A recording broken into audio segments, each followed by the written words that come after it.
Ahoy, and welcome back to Broadside Gaming with me, Zug. So today we are going to be taking a look at the Zealot again, and I have gotten special permission from the High Lords of Terror to be able to use the word meta.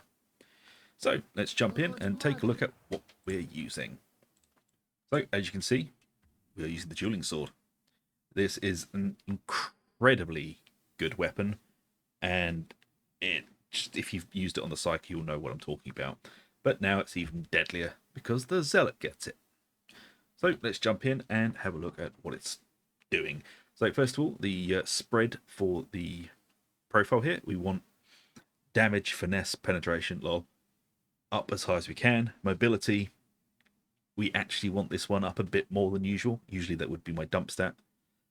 But this time, we're going to try and dump into cleave.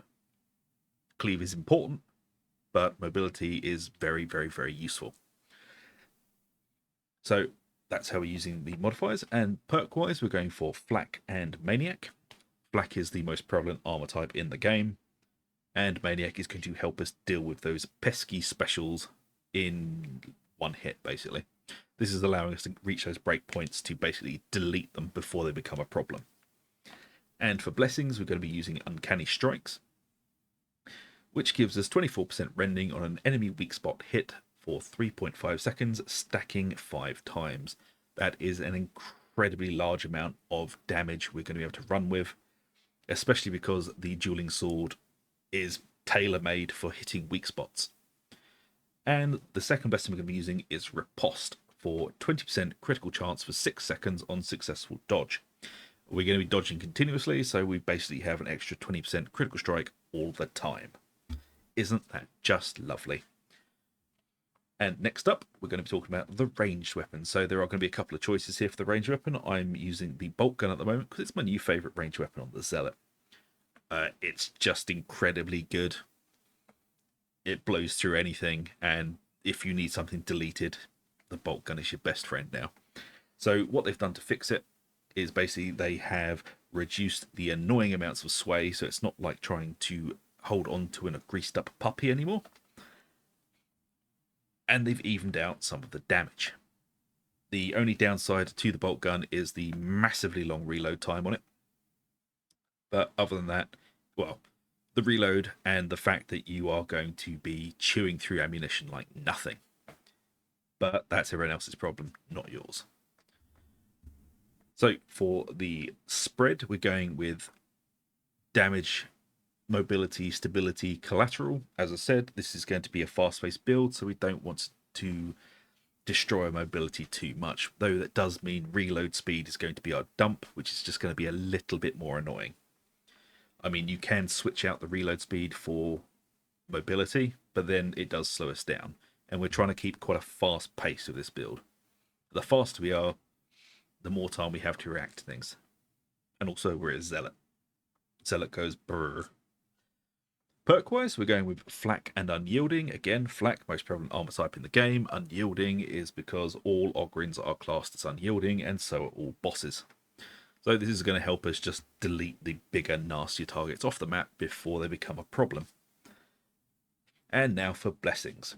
The only definite one we have to take is Inspiring Barrage. And the other talent, I've gone for Fire Frenzy. There are a few other options you can take. We'll have a quick look at those now. I've gone with Fire Frenzy because it's just flat damage added to the build, but you can go for Cavalcade, which is a crit buff. 5% critical chance for every 10% of magazine spent during continuous fire, stacks 5 times. So 25% crit while firing. And then we have Puncture.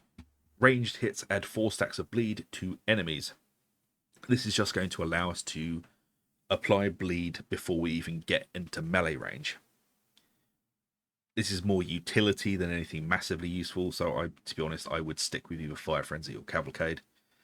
And then last but not least, we have Shattering Impact, which allows us to apply brittleness to anything we hit. Again, brittleness is just an applied debuff of rending to the target, so it's useful, but with this build, I don't think we're going to have to worry too much about applying debuffs before we get into melee range.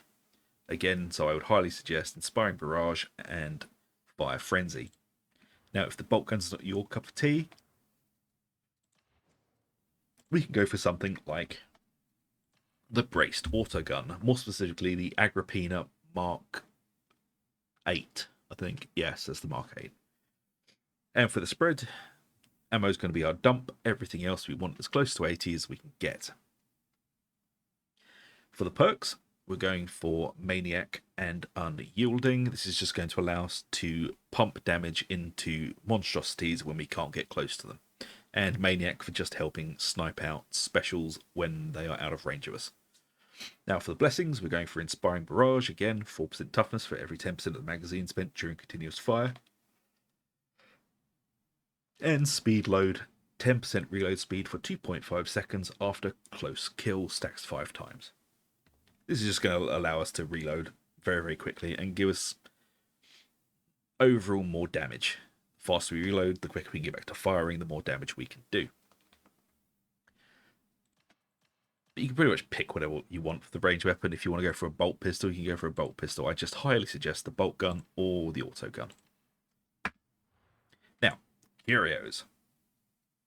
We are using 3 plus 21% max health. On one of them, there will be stamina, obviously to help us regen stamina, to allow us to dodge more and do more things. And the other 2 are going to be damage resistant snipers and damage resistant gunners. That is on all 3 of them, apart from the stamina, which is only on 1, and the other 2 have plus 5 toughness. Point for point, toughness is worth more than health, but the reason we take health on the blessings is because, well, 17% toughness, 21% health. It just works out as more survivable.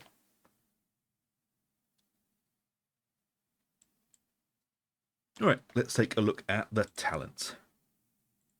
We're going to start here on the right with Backstabber, plus 20% damage on melee backstab hits. Scourge, melee critical hits apply bleed, causing damage over time. Melee hits on bleeding enemies grant 10% critical chance for 3 seconds, stacks 3 times. So, when we crit, we apply bleed. When we apply bleed, we crit more, which applies more bleed. It's all great. And then we're coming down here into toughness boost, and then second wind, replenish 15% toughness on a successful dodge. And then we're taking Enduring Faith, plus 50% toughness damage reduction on critical hit for 4 seconds. We have so much crit in this build. We're basically going to have, I think it works out at about 80% uptime on these things. And then down the middle tree here, Anointed in Blood, up to 25% base range damage, reduce the further you are from the target. So if you're going to mag dump into a group, try and be in their faces. And then Purge the Unclean, plus 20% damage against infested enemies and unyielding enemies. Then we're getting some more toughness, and then into Restoring Faith. On taking damage, heal 20% of that damage occurs over 4 seconds. And my favourite, the Immolation Grenade. This thing is just great for lobbing into hordes and just adding some more damage into the mix. So obviously, Immolation Grenade, big horde, throw it in, watch them burn. Isn't the fire pretty? And next up, we're coming over here on to the right again for a toughness damage reduction into Dance of Death, which is minus 75% spread and 50% recoil for 3 seconds on successful dodge. Again, we're going to be dodging a lot, so all of these on-dodge talents are just going to help us keep rolling. Then next up, we've got Thy Wrath Be Swift. Enemy melee attacks cannot stun you. On taking damage, gain 15% movement speed for 2 seconds. Purely defensive talent. Allows us to keep moving and out of harm's way. And then Good Balance. A successful dodge grants 25% damage reduction for 2.5 seconds. And we're going to come over here onto the left side now, where we're going to be putting most of our points. Melee damage, movement speed, into Duelist, plus 50% weak spot, and critical hit damage for 3 seconds on successful dodge. Again, just another talent that is going to be rolling the more we dodge, and we're going to be dodging all the time. Until Death, fatal damage instead grants you invulnerability for 5 seconds, occurs every 2 minutes, or can only occur for every two minutes. Holy Revenant, When Until Death ends, you regain health based on the damage you dealt during Until Death to a maximum of 25% max health. Melee damage dealt heals for 3 times that amount. Again, I've said it before. Melee damage dealt heals for 3 times that amount means you will heal quicker using melee attacks. It doesn't mean that it jumps the 25% to 75%, which is sad. Next up, we have Benediction, plus 15% toughness damage reduction for you and allies in Coherency. A lovely little bit of toughness. And then down into Fury of the Faithful. Dash forward, replenishing 50% toughness and gaining 20% attack speed for 10 seconds. Your next melee hit grants 25% damage and is a guaranteed critical hit. Who doesn't like a guaranteed crit? And also it allows us to plan out future attacks. For example, if you're running into a Crusher, you can charge and know that your first hit is going to be a crit, and you can lay down some nasty damage on him. And then redoubled zeal, we get 2 charges of it. Next up is Punishment. Melee attacks that hit at least 3 enemies grant plus 5% impact strength for 5 seconds, stacks 5 times. At max stacks, gain uninterruptible. Impact is basically a buff that helps you apply stagger, basically.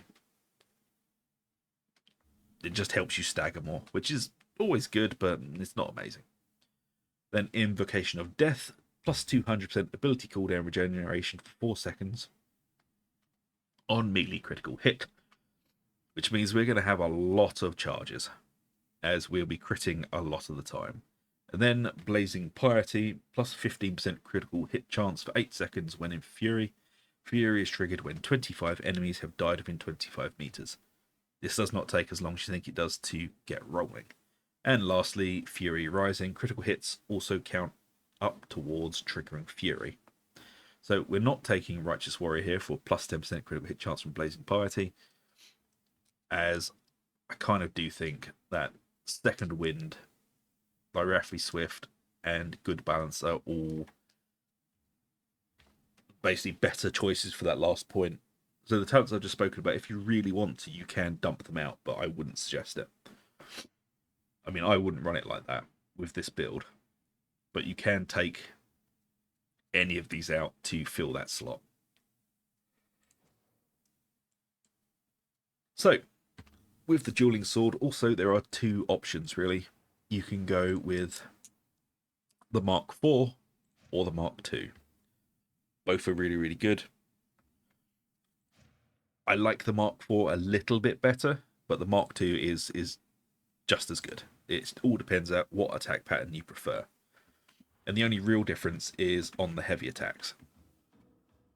So this is the Mark IV. The heavy attacks are all just straight jabs. As you can see, they do a stupid amount of damage. And I'll just show you the Mark II so you understand what the hell I'm wibbling on about. Straight stab, flash, straight stab.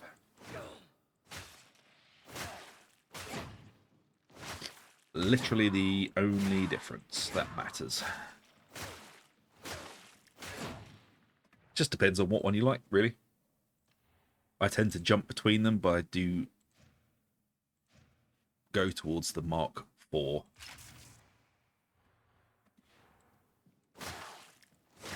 That's weird. So I'm using the Mark II, but it... Oh, now it's doing it. Okay, the Psychedarium is just being odd. So, as you can see, it's a very, very precise weapon. And it does some silly, silly damage. So there is another very special thing about the Dueling Swords, which is the special attack, which allows you to stagger out attacks that you don't think you're going to avoid or you can't avoid. For example, a Crusher's overhead hit, special attack, staggers them back. And that isn't with any buffs rolling at all either. That's literally just the special attack, smacking it in the face. And as that's working on a Crusher with nothing special going on, you can see how ridiculously powerful that is. as you can basically turn their attacks off. I can't, unfortunately, show you it rolling with riposte running because I'm in the Psychonarium. I'm not running mods at the moment, so I'm not getting any incoming damage that I can dodge. But like I said, it's a very silly weapon, and I really like it. I loved it on the Psyker. I love it even more now.